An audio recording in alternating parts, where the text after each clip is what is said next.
Hey, Everyday Athlete Podcast Network listeners. Welcome to Food Fight Friday at the Aid Station presented by Seven Summit Snacks.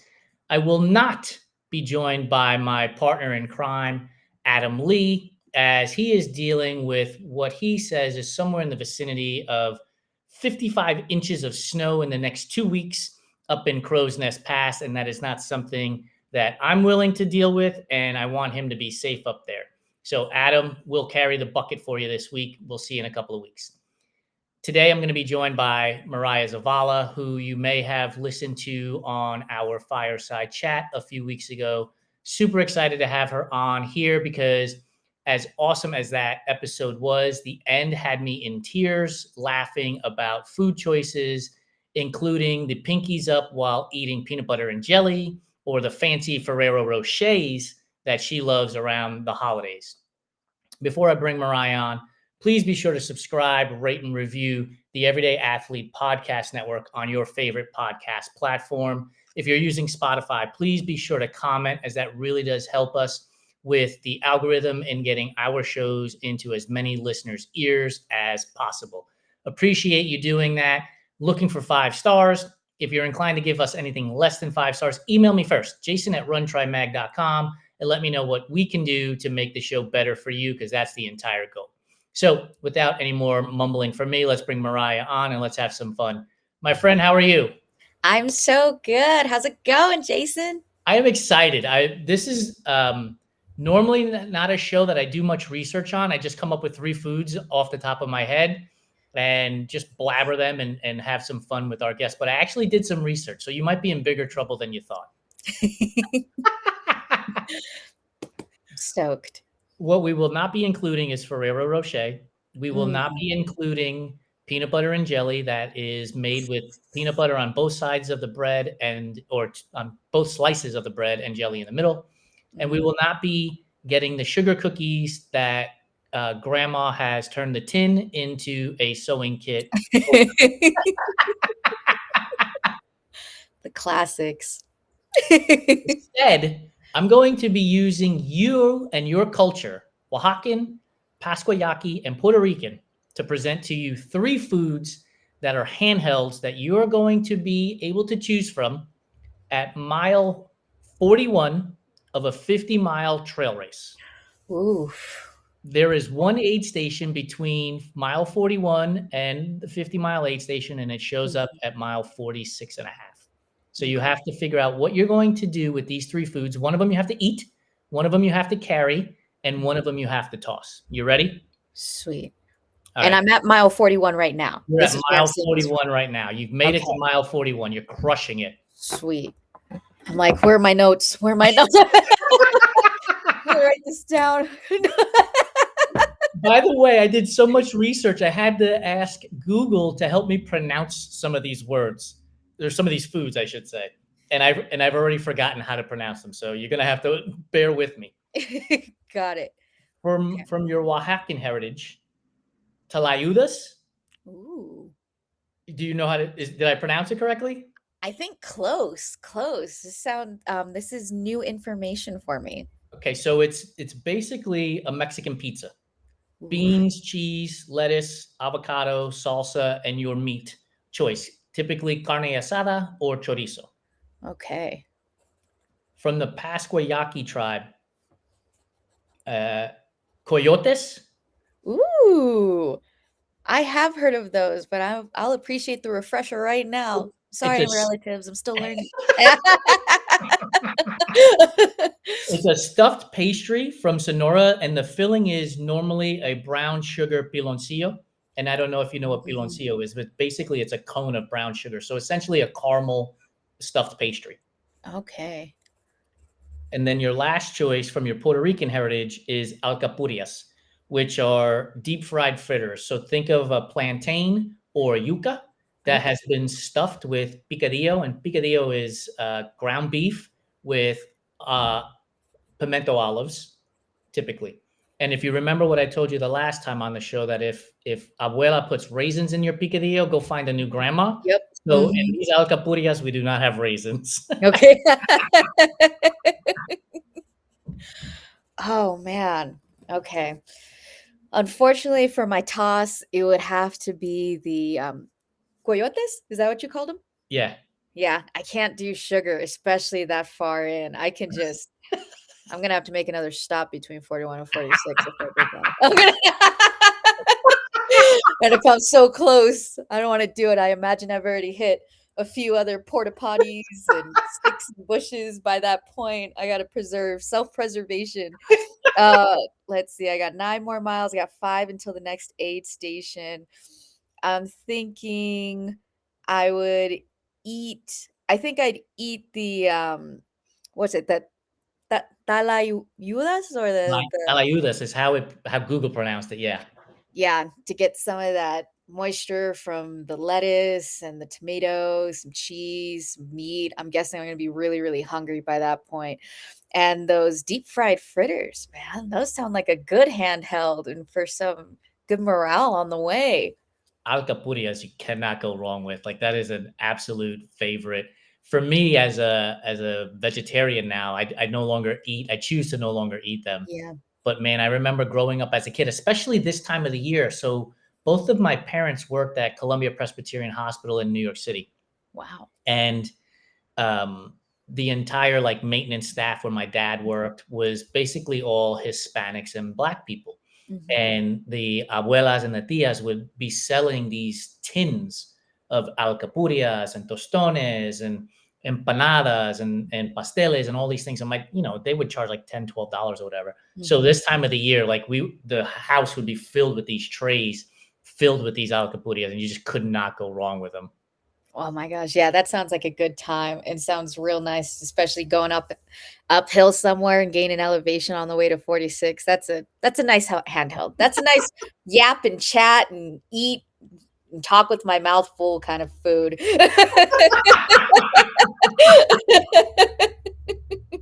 That's perfect. That's right. Normally, if my co-host Adam was here, he would immediately tell you if you were right or wrong. And I will tell you this: every guest we've ever had has always been wrong because that's just the way the show works. It Yep. doesn't matter. It doesn't matter if he agrees with them or not; they're going to be wrong. So I'm going to tell you that you're wrong in this sense, and I will tell you what I will do. So I don't know that I could eat the Mexican pizza sitting there. I just it feels like it would be way too much for me at this point. Mhm. Plus cheese and I, like sugar and you, I'd be stopping somewhere in the woods between mile 41 and mile 46 and a half. Gotta get your bare butt wipes. Sponsor me. No. You better not be racing in the desert because there's no leaves out there. You better have better butt wipes. I would eat the coyotes. I would eat that pastry with the caramel in there while I was standing at the aid station. It just sounds like it would be so tasty. Oh my goodness. And I'm a fiend for sugar, so I would absolutely be housing that. And then I would take the alcapurrias with me because Mhm. as you're hiking up some steep climb, like the idea of being able to get, what amounts to a whole meal in that Mhm. moment that's easy to carry, Yep. that's pure perfection. Yeah. I didn't even yeah, that is pretty much like a whole meal. Jeez Louise. How Yeah. many of those is too many meals at once? It's By the way, it's a good thing we were running on the trails because could you imagine trying to do this in a marathon? Like a couple of weeks ago, you ran the Every Woman's Marathon on the road. Could you imagine like trying to eat some of this stuff and going as fast as you can simultaneously with no hiking?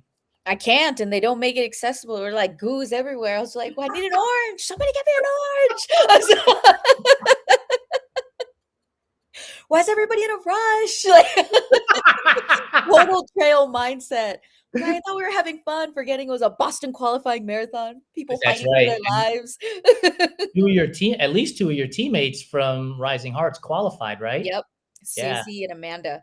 Yeah, Ashley was 1 minute away. She fought so hard. She Oh was so no. strong, but she just 1 minute away. So I consider a BQ in my head, but I know technically it wasn't there. So rooting for her next one. Oh, that Mhm. stinks. How are you recovering?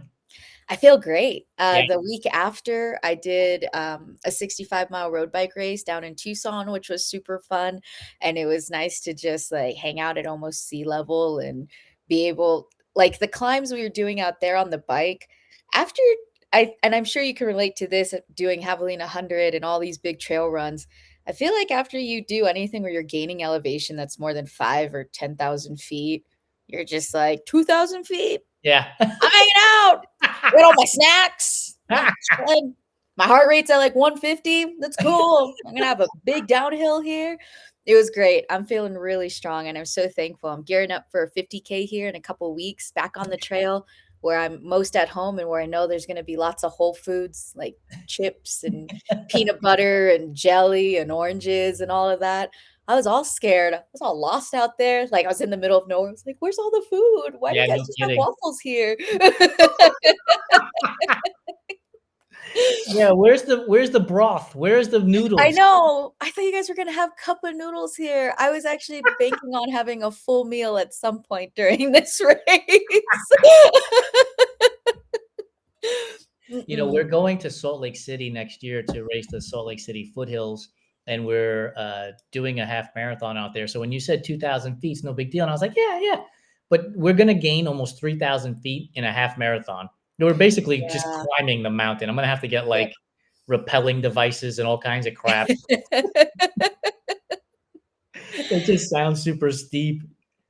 It does. That sounds like a good time though. Is it just you running or No, is it so this episode will come out after the one that's coming out on the 10th. We announced our Everyday Athlete Clubhouse Run Club tour. So Yeah. Santino and I are going to be at all of them, and Lori's going to join us for a few. We're starting at the Oakland Marathon in March, and then in the beginning of May we'll be at the Pittsburgh Marathon, and then the end of May we'll be at the Salt Lake City Foothills Trail Race, and then we're going to go to San Francisco for the San Francisco Marathon. We'll be in Seattle for Beat the Blurch, and then we'll finish out at Joe's Hustle in the Heartland in Indiana. So 6 stops on the first club tour of our history, and hopefully we can grow it into something even more in 2027. Heck yeah, that sounds like a fun time. Those are some pretty epic runs. Yeah, it'll be a blast. I'm super excited for it. The downside is I won't get to choose between Alcapurrias, Coyotes, Mhm. and Tayudas because it'll be gels for 4 hours. I know. I'm always like, you said Oakland. Maybe I should go see my family right down the street from Yes, Fresno. come Show go. up with alcapurrios, some elotes, all excited on the side. I was hoping you were gonna ask elotes once you said you did your research. I was already daydreaming here, all excited. When we lived in Phoenix, we stopped by this new Mexican restaurant right before we had moved because it had not been there before, and they served elotes, and it was so good. Oh, it was one of the best elotes dishes I've ever had. It was so good. Oh my gosh, I grew up with those. The first few years I spent in Fresno because we moved to Tucson when I was so little. We had a just some guy who had his little carreta walking through our neighborhood. And I just knew his name as Tampico. And I think my mom said it's Don Pico, but that's just what I called him. And he was like family to me. I would see him like, come run out and I'd be like, Mom, the corn guy's here. So excited. Me and my brother fighting for like seconds. And so happy to finally find the plug, the Yep, guy that's in awesome. Tucson. Everybody needs one. Mhm. And they always have a random name. You never know their last name. You trust that they're sanitary. You just know it tastes good and you don't get tummy aches after, and that's all That's that it. counts. That's it. You in Tucson growing up, Mhm. did you guys have like street carts that had like big blocks of ice? They would shave it and then pour sugar, like basically sugar water over top. Heck yeah. We used to see some of those throughout town. Like I think sometimes in downtown, you'd see it in Southside Tucson, probably towards the res. Not as prominent as like the streets of LA or in like California or things like that. But yeah, there'd be a few of them. A What lot did more you food trucks, very What food did you truck guys call them? What did you call the shaved ice guys? just the shaved ice guy. I'm Okay. sure there's another term, but there were places who had brick and mortars for like raspados and Oh, things like that. really? Yeah. So Mhm. so normally for us in the Bronx, it was usually a guy with a honestly like a fucking grocery cart. right? So we had Yep. this huge block Mhm. of ice with the grocery cart and all the bottles with the sugar water in them.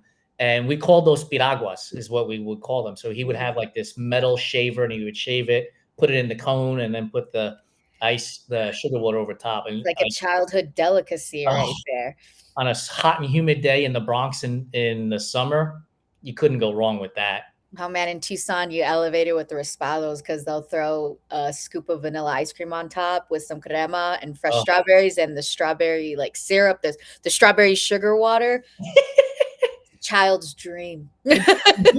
So we have a drink in Puerto Rico called coquito, which is basically like evaporated milk, condensed milk, coconut milk, and then if you want to add alcohol, you add rum to it with cinnamon. It's almost like a really thick horchata. Yes. Like growing up for you, did you guys have? Does your family have a drink or your culture have a drink like that? I mean, I don't think anything specific like the refrescas or something Yeah, like that, yeah, like jamaica and horchata and things like that. I'm sure there are some that I just haven't gotten to learn about yet, especially for Oaxacans. I know I was just watching a doc on this like hot chocolate that they make very traditionally with the cacao and everything. Out in the villages in Oaxaca, but I can't remember the name. And people like come and line up at like 5 or 6 in the morning in those markets in town for it. It was really cool to watch. I have to find it and send it over to you. For sure. I've been dreaming about this, and I think it would be fun as all get out. Is if we did like a looped race that was like, let's say 2 to 4 miles, let's say 4 miles. And so you could have aid stations, and then every hour the aid stations would change out culturally. It could be like a United Nations race. So like you would have a Mexican aid station, a Puerto Rican aid station, an Italian aid station, and you would have like foods from those areas, and you do it for like an 8-hour event because it's on a loop. Then you could just switch out the different foods. I mean, I think it would be most people probably wouldn't finish the 8 hours because they'd be so stuffed, but I think it'd be a blast to have a race like that. Yeah, well, and I can picture people competitive enough to like do it knowing they would get so stuffed, kind of like how there's hot dog eating contests Yes. and things like that. People training for it, eating all kinds while they're running, and there's like different medals for how much food, for how fast, how many stops, how many this. That would be a really fun one to And start. think about it, right? So at the aid station, you'd have the music. So we might have like salsa and merengue coming from the Puerto Rican side. You could have all kinds of music coming out from all the different aid stations as well. And I just think people would love it. Yeah, I agree. They might set their slowest races, but they would have the most fun. It would categorize as the most fun for It sure. would be, and you can bring like locals out and stuff for that. We should brainstorm something cool like that. Maybe for 2027's Run Club tour. Yes, let's do it.